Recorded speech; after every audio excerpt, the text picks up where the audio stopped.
There are some Matchbox models that I know I'm going to like from the moment they're announced, like the Bentley Continental or the Audi RS6. This Sequoia TRD Pro was not one of those models. I don't particularly care about the Sequoia generally, and while TRD versions of Toyotas are at least somewhat interesting, I didn't really make much of this model until I got it in hand. Once I did, I was absolutely captivated by it.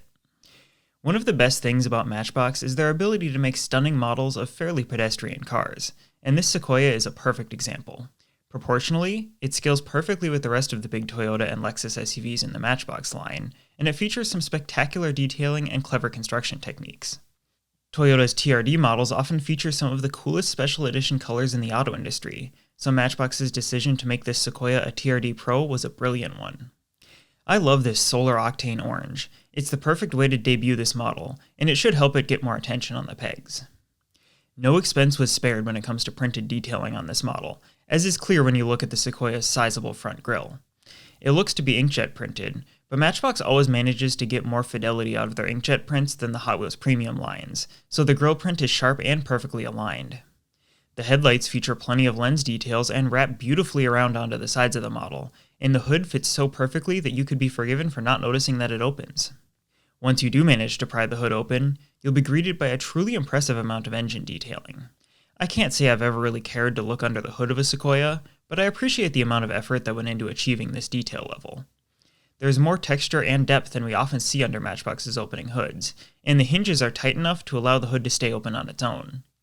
This Sequoia's hood feels like the rare example of a die-cast moving part that justifies its own existence, and I hope it's an indication of what's to come on future moving parts models. I've always appreciated Matchbox's willingness to resist the urge to cartoonify their regular SUVs with giant monster truck tires, and this truck is no exception. The black six spokes feel like a perfect fit for a truck like this, and they match the rest of the black accents wonderfully. One of the Sequoia TRD Pro's most controversial styling decisions is the camo design on its fender flares, and I was surprised to see them replicated in such perfect detail on this model. It would have been easy just to use black prints, and it's unlikely collectors would have complained, but the little details like this are what make this model great.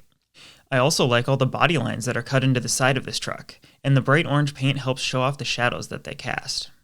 The printing at the rear is just as great as it is on the front, with brakelets that wrap around onto the sides of the truck and a lovely little blacked out Toyota badge below the window.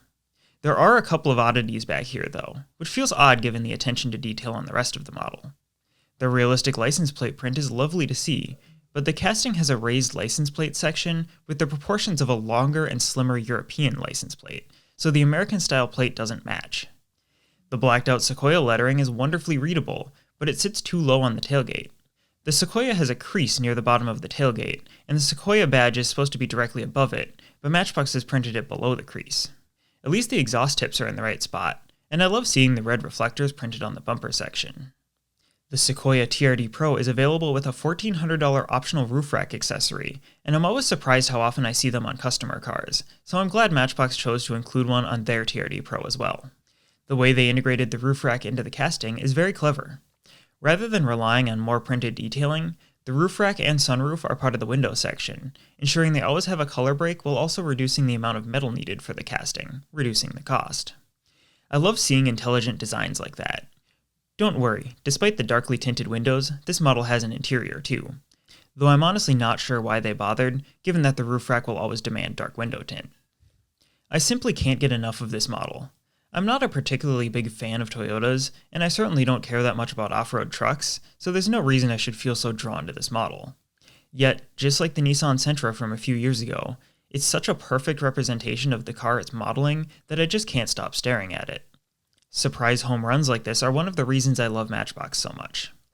The best part? Unlike some notable moving parts greats, we don't have to worry about this model being a one and done, because the Matchbox team have already previewed an upcoming brown recolor with the same great detailing. Thanks for watching, and as always, if you prefer your diecast content in written form, check out my blog at diecastleno.com.